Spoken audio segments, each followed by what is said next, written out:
காவிரி மேலாண்மை வாரியம் அமைக்காத மத்திய அரசை கண்டித்து உளுந்தூர்பேட்டை சுங்கச்சாவடியில் தமிழக வாழ்வுரிமை கட்சியினர் முற்றுகை போராட்டத்தில் ஈடுபட்டனர்.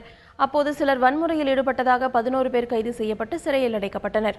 மேலும் தமிழக வாழ்வுரிமை கட்சி தலைவர் வேல்முருகன் உள்ளிட்ட 267 பேர் கைதாகியிருந்தனர். இதற்கு எதிர்ப்பு தெரிவித்து அக்கட்சியைச் சேர்ந்த மேலும் சில உறுப்பினர்கள் செல்போன் கோபுரத்தின் மீது ஏறி போராட்டம் நடத்தினர். இதனைத் தொடர்ந்து அவர்கள் விடுதலை செய்யப்பட்டனர். எங்கள் நோக்கம் என்பது இந்திய நாடு தமிழ்நாட்டை இந்தியாவின் ஒரு பிரதியாக பார்க்கிறதா இல்லையா, தமிழர்களாகிய நாங்கள் இந்தியர்களா இல்லையா என்பதை நீங்கள் பதில் சொல்லிவிடுங்கள். இன்றைக்கு தமிழ்நாடு முழுக்க இளைஞர்கள் நாங்கள் இந்திய நாட்டின் பிரஜைகளா என்றுதான் கேள்வி எழுப்புகிறார்கள், மாணவர்கள் கேள்வி எழுப்புகிறார்கள். ஆக இந்தியா என்கிற இந்த ஒன்றியம் ஒற்றுமையோடு நீடிக்க வேண்டும் என்று சொன்னால், இந்தியாவின் இறையாண்மை பாதுகாக்கப்பட வேண்டும் என்று சொன்னால் உடனடியாக காவேரி மேலாண்மை வாரியத்தை அமைத்து இறுதி தீர்ப்பில் வழங்கப்பட்ட 177.7 டிஎம்சி நீரை உடனடியாக வழங்க வேண்டும். அப்படி வழங்கவில்லை என்று சொன்னால் இந்த போராட்டம் இன்னும் 100 மடங்கு வேகமாக வீரியமாக தமிழ்நாடு முழுவதும் நடக்கும் நடக்கும் நடக்கும்.